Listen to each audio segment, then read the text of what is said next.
Essa é a frase mais dolorosa da Bíblia e quase ninguém percebe. Na cruz, as últimas palavras de Jesus foram Eli, Eli, lama sabachthani.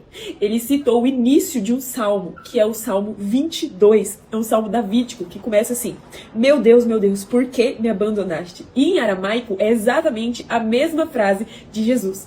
Nesse salmo, Davi praticamente fala sobre toda a crucificação, mas ainda não existia crucificação. Mas eu sou verme e não homem. Aqui, verme é uma palavra que é tolaat, não sei falar direito, mas isso significa um verme específico, um verme que é o verme escarlate. Esse verme, ele se fixa na madeira e ele solta uma tinta vermelha.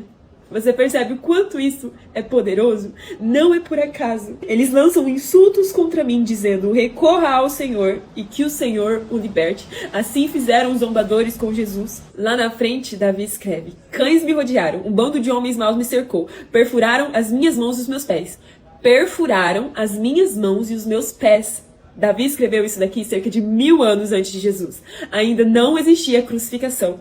Foram os persas que começaram um modelo de crucificação e os romanos instauraram como um modelo de castigo cerca de 200 anos antes de Jesus. Então ainda não existia crucificação. O que Davi estava descrevendo? Depois ele falou: dividiram as minhas roupas entre si e lançaram sortes pelas minhas vestes. Isso é uma coisa que nunca aconteceu com Davi, mas ele estava descrevendo através do Espírito. No final do Salmo, ele fala assim: gerações futuras ouvirão falar do Senhor. Um povo que ainda não nasceu proclamarão seus feitos de justiça, pois ele agiu poderosamente.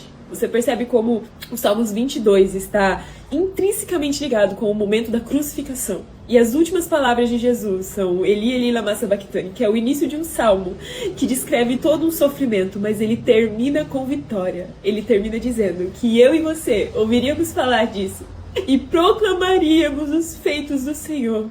E eu te desafio agora a ler os Salmos 22 acompanhado de Mateus 27. E você vai ver o quanto é poderosa essa palavra e como a crucificação não foi aleatória. Foi para levar toda a ira de Deus sobre o único que conseguiria suportar esse castigo, que foi Jesus. Tudo que eu e você fizemos e a gente ainda nem tinha nascido já estava pago, já estávamos salvos por meio daquele que nos amou, daquele que carregou a ira de Deus. E a única coisa que nós precisamos fazer é crer no nome do Senhor Jesus, reconhecer Ele como o único e suficiente Salvador, porque o dom da salvação é de graça. Jesus não cita à toa esse salmo, o início de um salmo que começa com lamento, mas termina com vitória.